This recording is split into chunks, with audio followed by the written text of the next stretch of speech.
Hello, Tadeo. Nania. We have lots of wonderful questions from our viewers. All right. Please proceed.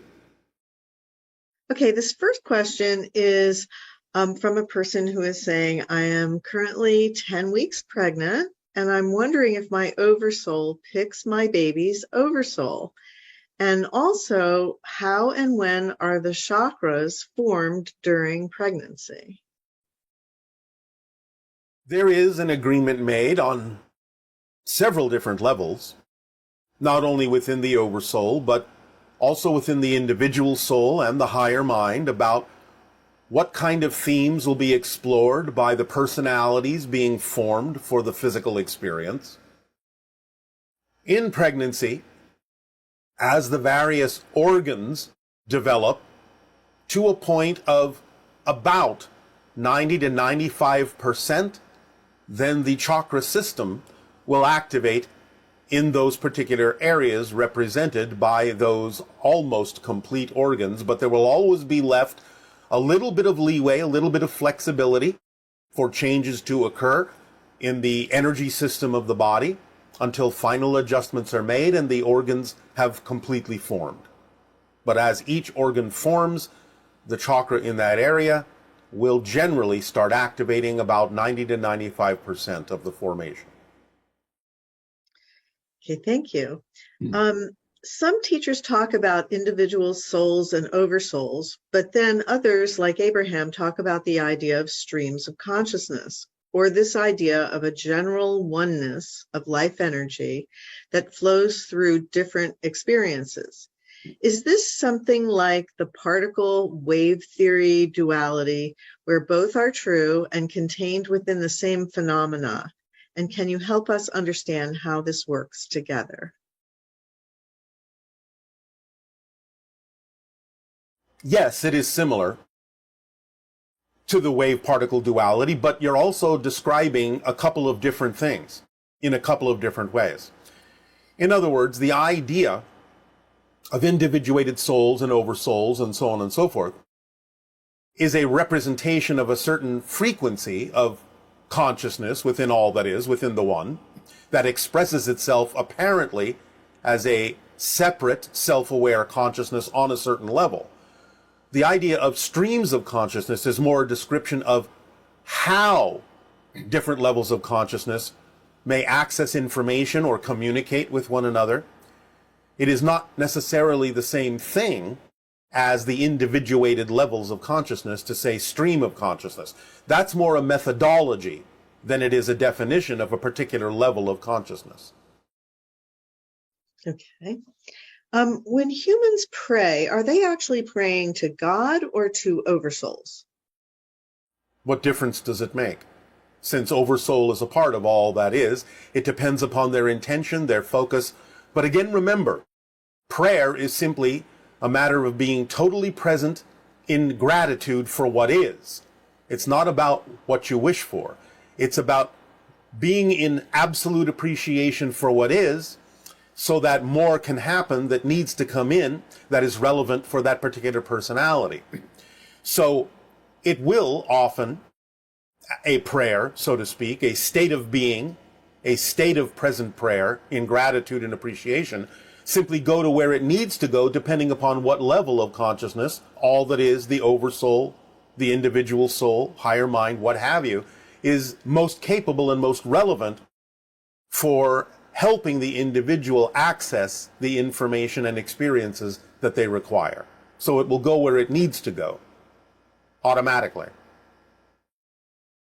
Okay. And what is the need for all souls to go through oversouls? It's not a need, it's simply a description of the general structure of creating levels within all that is to have different kinds of experiences. So you're sort of looking at it in a sort of linear, old-fashioned way. The Oversoul is simply a representation of a certain level of all that is that has a specific reason for existing in the way that it does. It's not that there is a need to go through it. It's simply the way things are structured when you're coming from a linear perspective. It's the way they appear to you. Okay, and are there dense physical reality structures that are not used by oversouls? How did the oversouls conclude that they needed the concept of density to experience something new? Are there oversouls who do not wish to accumulate new experiences like the oversouls? There are some densities that some oversouls may not require in a linear sense for certain experiences. Although, again, remember, everything exists simultaneously. So once again, the way the question is being asked is a little bit outdated, a little bit linear, a little bit old-fashioned, because you're imposing certain kinds of personality decisions on something that doesn't have a personality. It only has an identity. It only has a sense of its own existence. So the idea is it's not so much that they're making these decisions to experience this or that, although from your linear perspective it would appear so. Again, what you're experiencing is simply a description of the structure as it exists within the totality of existence. And different oversouls, based on the themes of the oversouls, the reason that that oversoul is differentiated from any other oversoul, will simply automatically determine what realities and densities they connect to as part of who they are, what they are, as the theme they represent. It's simply an automatic thing. It doesn't require a decision from that level. It simply happens because that's the definition of that oversoul, to be connected to certain densities. Otherwise, it would be a different oversoul. Okay, thank you. Yes. In regard to oversouls, do they choose our themes for us, or does each branch of the oversoul choose its own theme? For instance, sometimes I feel like I am messing up my role as a parent and my children suffer for my parenting mistakes. Is that possible, or did my children choose me knowing that experiences I would be providing for them as their parent, and therefore, no matter what I do, it is right? Can you change themes here on Earth once they're chosen, and how? Just because parents and children choose each other doesn't mean you can't make mistakes. But there was an understanding that misunderstandings might occur, mistakes might occur, challenges would crop up that are important to face together, and each of you provide reflections for each other. It doesn't mean that everything you do, quote unquote, is right. It can be out of alignment. Therefore, the choice that was made to be together is for the purpose of getting the reflections from one another to self-correct, to course correct, to go back into alignment. So you can make mistakes, so to speak, but the mistake doesn't come out as the effect of a mistake if you learn from it, if you understand it's there for a reason to put you in touch with things that can help you go back into alignment, and use the relationships you have with parents and children to reflect to one another what you need to know to become more of yourselves, and are willing to explore those things in that way. So the idea is to know that agreements were made, generalizations were allowed, explorations were allowed, mistakes were allowed, because everyone knows that you may not necessarily get everything correctly and understood in exactly the experiences you are having right away, but you are given free rein and free will to course correct, to explore, to investigate, to determine what for you is in or out of alignment, and use friends and family and other souls to get the reflections you need and to share the reflections you can give to help each other come into alignment and to make positive and constructive choices in your lives.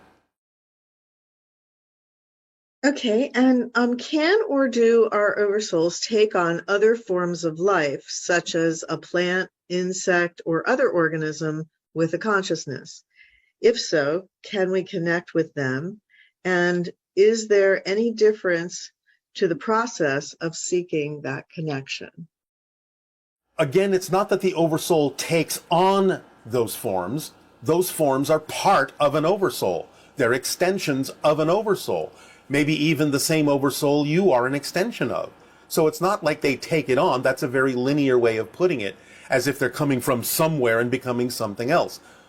Oversoul, by definition, contains many different expressions of individuated souls and personalities. So the idea is that for any given oversoul, it may already contain any number of extensions in either the human, the animal, the plant, the mineral, or what have you, or spirit areas. So it's simply that those are representations of oversouls.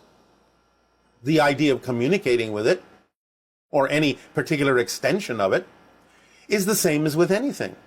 You start identifying with it, you start interacting with it in whatever way your imagination so desires.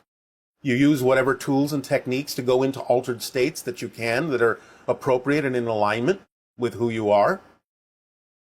And give yourself the opportunity to expand your minds and expand your consciousness in a way that may bring to you inspirations for how to connect to these things, how to communicate to different aspects of an oversoul that may be presenting itself in different forms. At the same time, it's presenting itself as you. Okay, and are there branches to our oversoul? For example, is there a branch that has multiple direct connections to Earth, manifested as different consciousnesses, and another branch in another galaxy or a different dimension?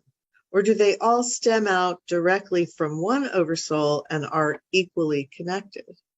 Again, it depends on what level you're talking about. Yes, oversouls can branch out into many different places, other galaxies, other dimensions, so on and so forth.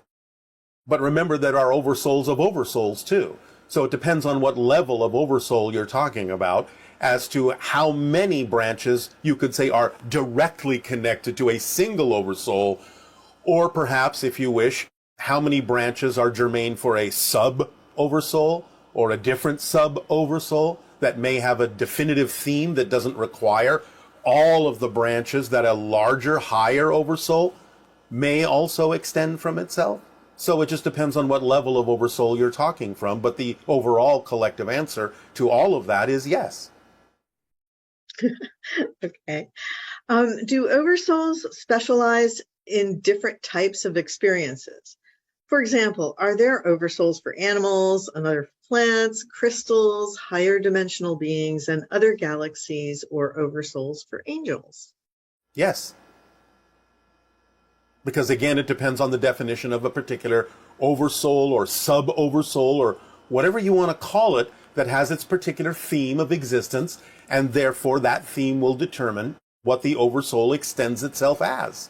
So yes, you can have groups of animal oversouls, you can have groups of plant oversouls, you can have oversouls that contain both plants, animals, and humans. You have to understand in this holographic structure, it can be anything and everything, basically, that you can imagine can exist as a differentiation of a different kind of oversoul. Anything you can imagine in that sense, as far as the oversouls are concerned, most likely will exist as its own thematic oversoul, no matter how you wish to frame it. So there are oversouls that contain only one kind of experience. There are oversouls that contain an infinite kind or number of experiences, and everything in between, because it's holographically structured, and everything exists within all that is, and any variation of all that is, as an oversoul, a sub-oversoul, a soul, a higher mind, a physical person, can exist in a variety of different forms. So again, the overall collective answer is yes. Okay, and what is the best permission slip or technique to heal a soul fragmentation? What can you tell us about soul fragmentation? It depends on what you mean by soul fragmentation, because from our perspective, there's no such thing. A soul is a soul. You may feel fragmented as a physical personality and assume that the fragmentation is happening in your soul, if that's what you mean by fragmentation. But from our perspective, in a sense, the way to deal with soul fragmentation is to understand that it doesn't really exist in the way that we understand you may be expressing it. Okay. What technique or permission slip can we use to be able to see the energy, like auras and all the energy around us? Is it a belief we hold that we cannot see it, or does it have to do with frequency? Well, again, what's the difference between those things? Because every belief you have is a particular frequency. And if you have a belief that it's not something you can see or need to see right now, which can be the case, then of course that belief is operating on a certain frequency That doesn't necessarily allow you as a physical human to perceive auras. But that doesn't mean something's wrong just because you can't see them. Again, it's a matter of whether you need to see them, whether it's relevant for you to see them. But again, in the most general answer, by, again, following the formula, acting on your passion, anything that is relevant for you to start experiencing in your life will happen in perfect timing. So again, that might be the easiest way. Just follow your passion, live your life, and let the things come in. Let the experiences happen automatically and unfold automatically that are relevant for you to experience as you keep ascending, as you keep raising your vibration. These kinds of things may become natural for most people because you're extending your senses and making them capable of extending into more rarefied dimensions, more rarefied frequencies, at which point you may start perceiving things you couldn't perceive before.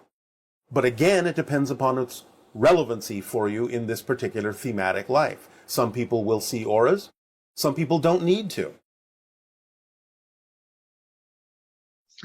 In a book I read about past life regression, it explained that if a personality or spirit, not the oversoul or soul, needed to have a certain experience in life mastered, the spirit must come back to physical reality with no choice in the matter. Is this true? And does the oversoul choose all our experiences, or are there ones that we must complete?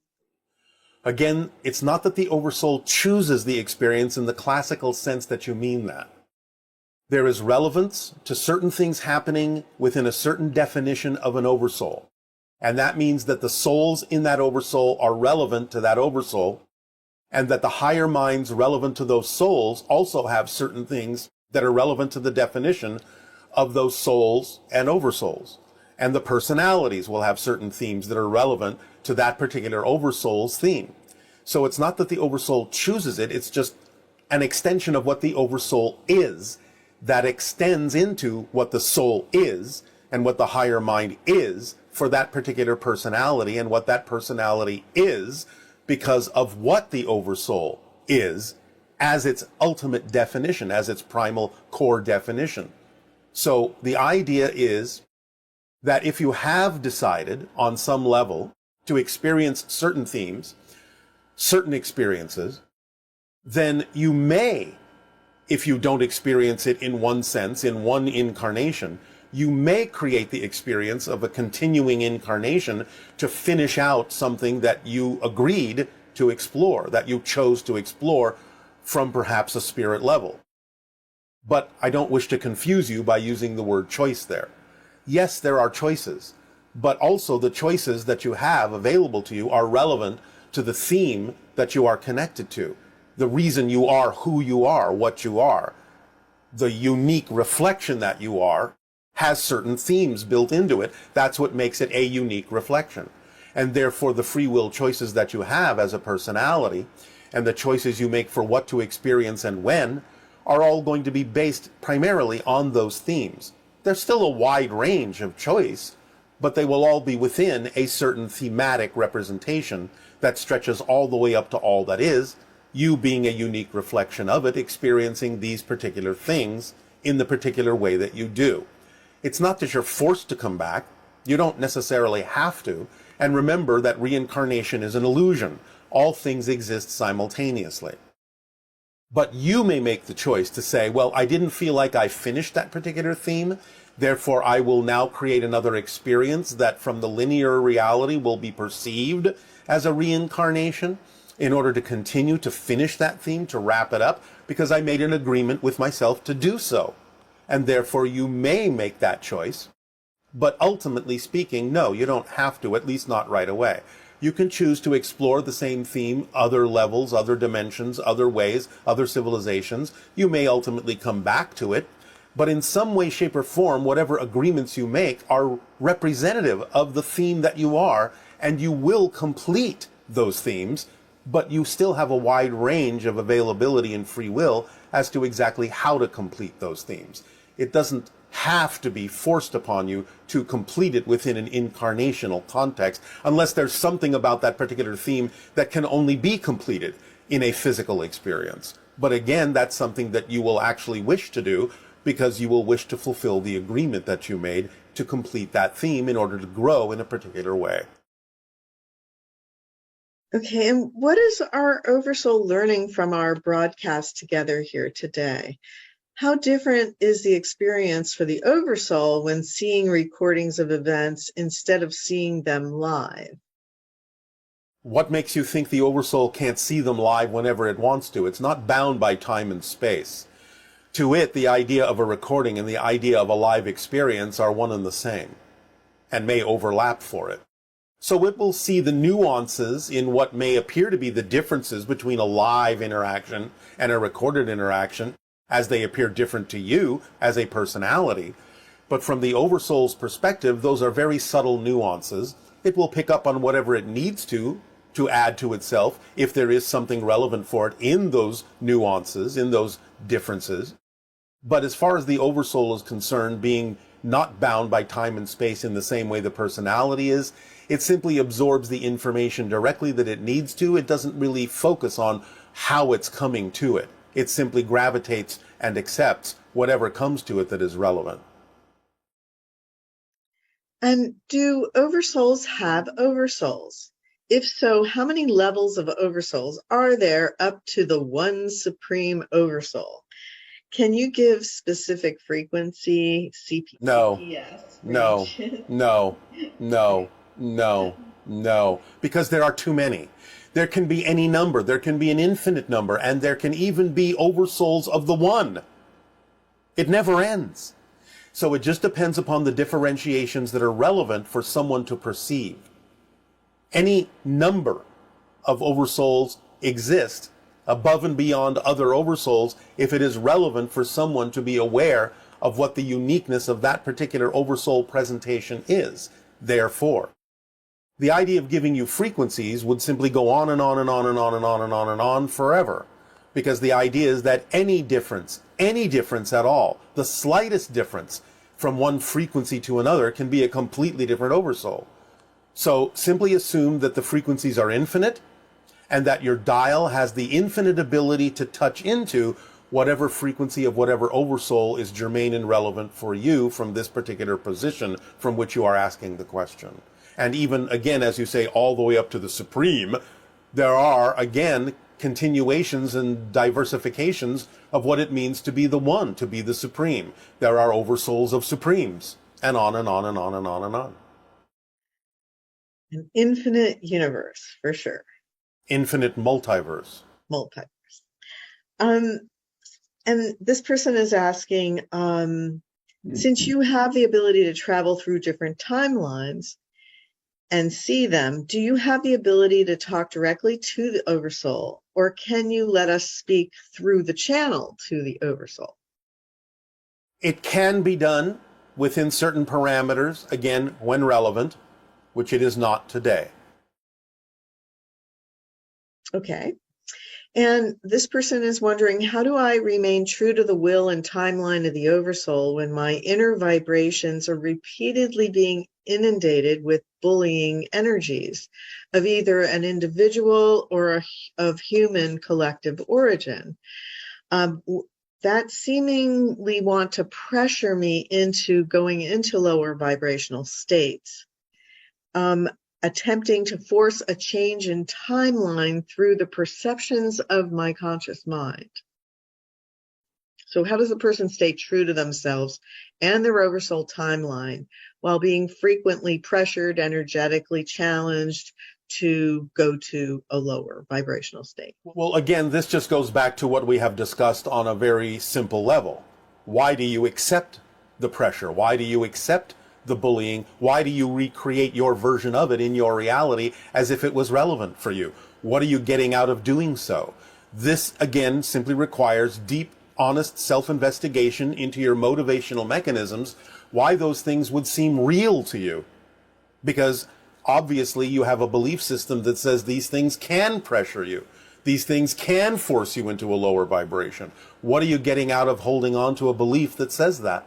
You have to have some honest self-examination and exploration of your motivational mechanisms and the beliefs you have attached to them that make it seem as if these pressures are real, when in fact they're nothing but an illusion offered to you to see if you're willing to accept them as real upon yourself which means you're bullying yourself and forcing yourself and pressuring yourself to accept things that aren't necessarily relevant for your true vibration. So you have to ask yourself the question, why are these things real to me? Why is this energy real to me? Is it just because it's part of my society? Why does that make it real? Is it because it's coming from a family member or a friend? Why should that make it real? Why should that make it relevant? Why should that make it have anything to do with who I know I prefer to be? These are the kinds of questions you need to explore within yourself and not just take it as a fact or a foregone conclusion that these pressures have any effect on you whatsoever. In much the same way that if a total stranger came up to you on the street and said something that another person had said to you that you are familiar with, you wouldn't necessarily think that they had any relevance, because you would say, well, they don't know who I am. They're just a crazy person saying things that have nothing to do with me, probably have everything to do with them and their issues, but it's not relevant for me. So you have to gain perspective and discernment on these kinds of experiences in your physical life as to what really is relevant for you and what you're willing to accept and what it is you feel you need to accept for some reason of your own. So examine your beliefs and examine the reasons why you would accept these concepts as real for you.